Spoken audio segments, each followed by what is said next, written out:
நாளைக்கான வீடியோக்கான ஒரு ப்ரோமோ தாங்க வந்திருக்கு. ப்ரோமோ வந்து சூப்பராக இருந்துச்சு அப்படின்னு தான் சொல்லணும். அதாவது நம்ம சுடரை பற்றி உண்மையெல்லாம் நம்ம மனம் வந்து கிட்டத்தட்ட தெரிஞ்சுக்கிட்டாங்க அப்படின்னு தாங்க சொல்லணும். அதெல்லாம் பார்க்குறதுக்கு முன்னாடி நம்ம சேனலை மட்டும் மறக்காமல் லைக் அண்ட் சப்ஸ்கிரைப் மட்டும் பண்ணிடுங்க. ஃபஸ்ட்டு எடுத்தோடனே திடீர்னு தூங்கிட்டு இருக்காங்க. நைட் நேரத்தில் வந்து கரண்ட் போயிடுது. கரண்ட் போனவுடனே எல்லா குழந்தைகளும் பயப்பட ஆரம்பிச்சிடுறாங்க. பயந்த உடனேயும் ஐயோ குழந்தைங்க பயப்படுவாங்களே அப்படின்னு சொல்லிட்டு அங்கிட்டு பார்த்தா தமிழ் எழுந்திரிச்சு வந்துடுறாங்க. இங்கிட்டு இருந்து நம்ம எழில் வேறு வெளுகுபத்தியோடு வராரு. ரூமை திறந்து உள்ளே வந்தோடனே குழந்தைங்களாம் ரொம்ப பயப்படுறாங்க. ஐயோ பேய் பேய் பேய் அப்படின்னு சொல்லிட்டு எல்லாருமே பயப்படுற மாதிரி காட்டுறாங்க. தமிழ் விறுவிறுன்னு அந்த குழந்தைங்க பக்கத்தில் உட்காந்துக்கிட்டு பயப்படாதீங்க பயப்படாதீங்க நாங்கள் தான் வந்திருக்கோம் அப்படின்னு சொன்னோடனே அவங்க குழந்தைங்க வந்து நார்மல் ஆகிடுறாங்க. அங்கே பாருங்கள் அப்பா வந்திருக்காரு. உங்களை இன்றைக்கி வந்து கரண்ட் இல்லை அதனால் அப்பா உங்கள் கூட வந்து டைம் ஸ்பெண்ட் பண்ணுறதுக்காக அப்பா வந்திருக்காரு. நீங்கள் பயப்படக்கூடாதுன்னு வந்திருக்காரு அப்படிங்கிற மாதிரி தமிழ் சொல்கிறாங்க. உடனே குழந்தைங்கள்லாம் சந்தோஷப்படுறாங்க.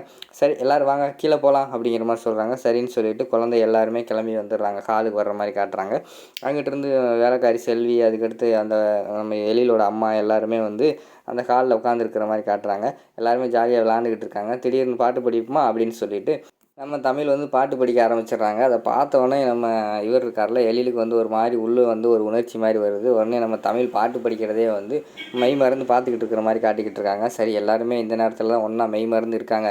நம்ம இந்த நேரத்தில் போய் தான் நம்ம இந்த இவளை பற்றி உண்மையை தெரிஞ்சுக்கணும். எல்லாருமே கீழே இருக்காங்க பிஸியாக. நம்ம எப்படியாவது மேலே போய் தமிழோட ரூமுக்குள்ளே போய் அவளை பற்றி உண்மையை தெரிஞ்சுக்கிறோம் அப்படின்னு சொல்லிட்டு எல்லாருமே பிஸியாக இருக்கிற நேரத்தில் ஒரு மெழுகுவர்த்தி மட்டும் எடுத்துகிட்டு நம்ம மனம் இருக்காங்கல்ல மனம் வந்து மெதுவாக தமிழோட ரூமுக்கு போகிறாங்க. ரூமில் போய் திறந்துட்டு மெதுவாக பூட்டி வச்சுட்டு அங்கே இருக்கிற ட்ராயரு அதுக்கடுத்து எல்லாமே வந்து மெழுகுவர்த்தி வச்சு ஒன்று ஒன்றா செக் பண்ண ஆரம்பிச்சிடுறாங்க.